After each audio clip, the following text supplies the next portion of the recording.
ओम नमः शिवाय।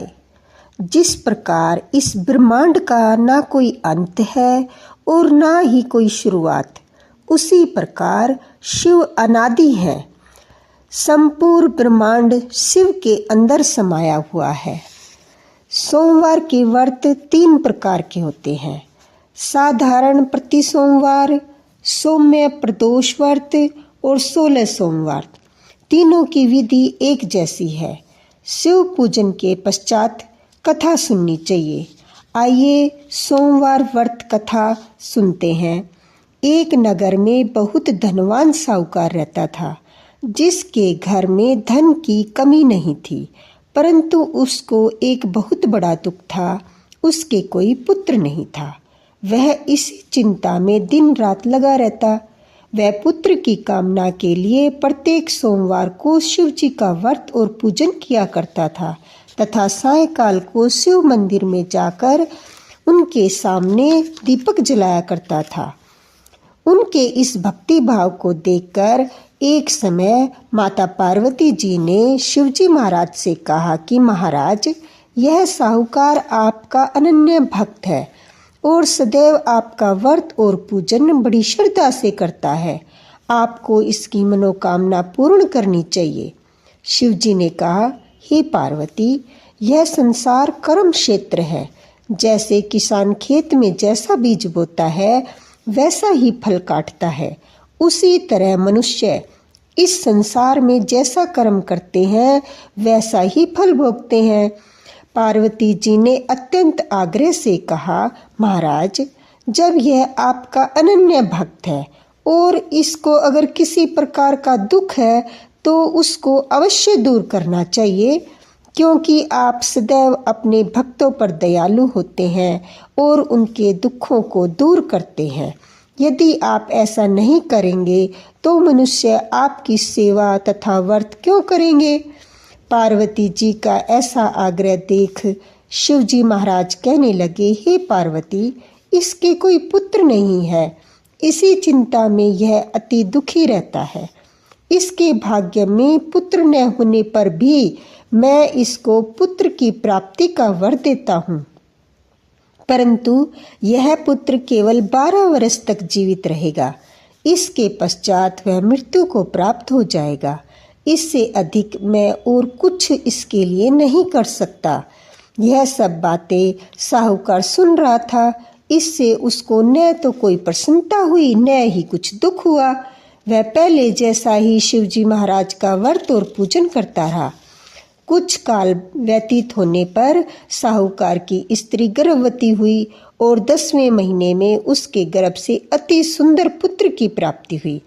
साहूकार के घर में खूब खुशियां मनाई गई, परंतु साहूकार ने उसकी केवल 12 वर्ष की आयु जानकर अधिक प्रसन्नता प्रकट नहीं की और न ही किसी को यह भेद बताया।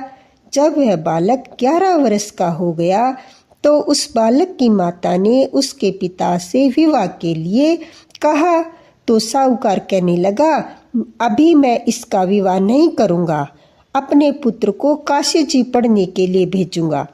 फिर साहूकार ने अपने साले अर्थात बालक के मामा को बुलाकर उसको बहुत सा धन देकर कहा, तुम इस बालक को काशी जी पढ़ने के लिए ले जाओ और रास्ते में जिस स्थान पर भी जाओ यज्ञ तथा ब्राह्मणों को भोजन कराते जाओ। वह दोनों मामा भांजे यज्ञ करते और ब्राह्मण को भोजन कराते जा रहे थे। रास्ते में उनको एक शहर पड़ा। उस शहर में राजा की कन्या का विवाह था और दूसरे राजा का लड़का जो विवाह करने के लिए बारात लेकर आया था वह एक आंख से काना था। उसके पिता को इस बात की बड़ी चिंता थी कि कहीं वर को देखकर कन्या के माता पिता विवाह में किसी प्रकार की अड़चन न पैदा कर दें। इस कारण जब उसने अति सुंदर सेठ के लड़के को देखा तो मन में विचार किया कि क्यों न दरवाजे के समय इस लड़के से वर का काम चलाया जाए। ऐसा विचार कर वर के पिता ने उस लड़के और मामा से बात की। वे राजी हो गए। फिर उस लड़के को वर के कपड़े पहनाकर घोड़ी पर चढ़ा दरवाजे पर ले गए और सब कार्य प्रसन्नता से पूर्ण हो गए। फिर वर के पिता ने सोचा कि यदि विवाह कार्य भी इसी लड़के से करा लिया जाए तो क्या बुराई है। ऐसा विचार कर लड़के और उसके मामा से कहा, यदि आप फेरों का और कन्यादान के काम भी करा दे तो आपकी बड़ी कृपा होगी और मैं इसके बदले में आपको बहुत सा धन दूंगा। तो उन्होंने स्वीकार कर लिया और विवाह कार्य भी बहुत अच्छी तरह से संपन्न हो गया। परंतु जिस समय लड़का जाने लगा तो उसने राजकुमारी की चुंदड़ी के पल्ले पर लिख दिया कि तेरा विवाह तो मेरे साथ हुआ है, परंतु जिस राजकुमार के साथ तुमको भेजेंगे वह एक आंख से काना है और मैं काशी जी पढ़ने जा रहा हूँ। लड़के के जाने के बाद उस राजकुमारी ने जब अपनी चुंदड़ी पर ऐसा लिखा हुआ पाया तो उसने राजकुमार के साथ जाने से मना कर दिया और कहा कि ये मेरा पति नहीं है, मेरा विवाह इसके साथ नहीं हुआ, वह तो काशी जी पढ़ने गया है। राजकुमारी के माता पिता ने अपनी कन्या को विदा नहीं किया और बारात वापस चली गई। उधर सेठ का लड़का और उसका मामा काशी जी जा पहुँचे। वहाँ जाकर उन्होंने यज्ञ करना और लड़के ने पढ़ना शुरू कर दिया।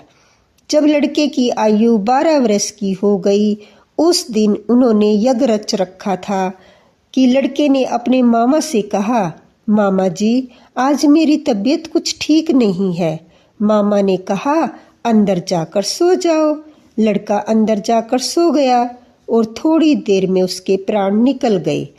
जब उसके मामा ने आकर देखा कि वह मुर्दा पड़ा है तो उसको बड़ा दुख हुआ और सोचने लगा कि अगर मैं अभी रोना पीटना मचा दूंगा तो यज्ञ का कार्य अधूरा रह जाएगा। अतः उसने जल्दी से यज्ञ का कार्य समाप्त कर ब्राह्मणों के जाने के बाद रोना पीटना आरंभ कर दिया। संयोगवश उसी समय शिव पार्वती जी उधर से जा रहे थे। जब उन्होंने जोर जोर से रोने की आवाज सुनी तो पार्वती जी कहने लगी, महाराज कोई दुखिया रो रहा है, इसके कष्ट को दूर कीजिए। जब शिव पार्वती ने पास जाकर देखा तो वहाँ एक लड़का मुर्दा पड़ा था। पार्वती जी कहने लगी, महाराज यह तो उसी सेठ का लड़का है जो आपके वरदान से हुआ था। शिव जी कहने लगे, हे पार्वती इसकी आयु इतनी ही थी, वह यह भोग चुका है। तब पार्वती जी ने कहा, हे महाराज इस बालक को और आयु दो, नहीं तो इसके माता पिता तड़प तड़प कर मर जाएंगे। पार्वती जी के बार बार आग्रह करने पर शिव जी ने उसको जीवन वरदान दिया और शिव जी महाराज की कृपा से लड़का जीवित हो गया। शिव जी और पार्वती जी कैलाश को चले गए। तब वह लड़का और मामा उसी प्रकार यज्ञ करते और ब्राह्मणों को भोजन कराते अपने नगर की ओर चल पड़े। रास्ते में उसी शहर में आए जहाँ उनका विवाह हुआ था। वहाँ पर आकर उन्होंने यज्ञ आरंभ कर दिया। तब उस लड़के के ससुर ने उसको पहचान लिया और अपने महल में ले जाकर बड़ी खातिर की, साथ ही बहुत से दास दासियों सहित आदर पूर्वक लड़की और जमाई को विदा किया। जब वह अपने शहर के निकट आए तो मामा ने कहा कि मैं पहले तुम्हारे घर जाकर खबर कराता हूँ। जब उस लड़के का मामा घर पहुंचा तो लड़के के माता पिता घर की छत पर बैठे थे और ये प्रण कर रखा था, यदि हमारा पुत्र सकुशल लौट आया तो हम राजी खुशी नीचे आ जाएंगे, नहीं तो छत से गिरकर प्राण खो देंगे। इतने में उस लड़के के मामा ने आकर यह समाचार दिया कि आपका पुत्र आ गया है, तो उनको विश्वास नहीं आया। तब उसके मामा ने शपथ पूर्वक कहा कि आपका पुत्र अपनी स्त्री के साथ बहुत सारा धन लेकर आया है। तो सेठ ने आनंद के साथ उनका स्वागत किया और बड़ी प्रसन्नता के साथ रहने लगे। इस प्रकार से जो कोई भी सोमवार के व्रत को धारण करता है अथवा कथा को पढ़ता या सुनता है उसकी समस्त मनोकामनाएं पूर्ण होती हैं। बोलो शिव भगवान और पार्वती माता की जय। आइए अब शिव पार्वती जी की आरती करते हैं। जय शिव ओंकारा, हर जय शिव ओंकारा। बेरे माँ विष्णु सदा शिव, बेरे माँ विष्णु सदा शिव। अर्धांगी धारा, ओम जय शिव ओंकारा। एकानन चतुरानन पंचानन राजे, शिव पंचानन राजे। हंसासन गरुणासन, हंसासन गरुणासन। वृषवाहन साजे, ओम जय शिव ओंकारा। दो भुज चार चतुर्भुज, 10 भुज ते सोहे। शिव 10 भुज ते सोहे। तीनों रूप निरखता, तीनों रूप निरखता। त्रिभुवन जन मोहे, जय शिव ओंकारा। अक्षमाला बनमाला, मुंडमाला धारी। शिव मुंडमाला धारी। चंदन मृग मद सोहे, चंदन मृग मद सोहे। भोले शुभकारी, ओम जय शिव ओंकारा। श्वेतांबर पीतांबर बाघंबर अंगे, शिव बाघंबर अंगे। सनकादिक ब्रह्मादिक, सनकादिक ब्रह्मादिक। भूतादिक संगे, ओम जय शिव ओंकारा। कर मध्य कमंडल चक्र त्रिशूल धरता।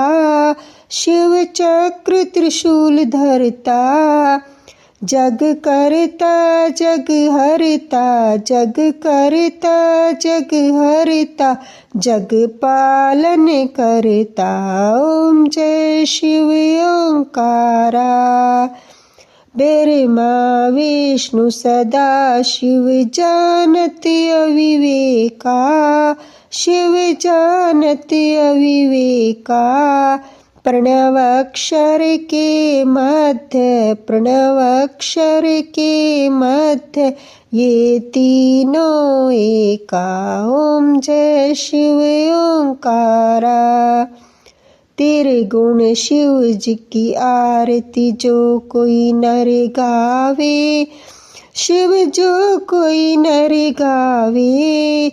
कहत शिवानंद स्वामी, कहते हरि हर स्वामी। मनमांचित फल पावे, ओम जय शिव ओंकारा। जय शिव ओंकारा, स्वामी हर शिव ओंकारा। बोलो भोले बाबा की जय, पार्वती माता की जय।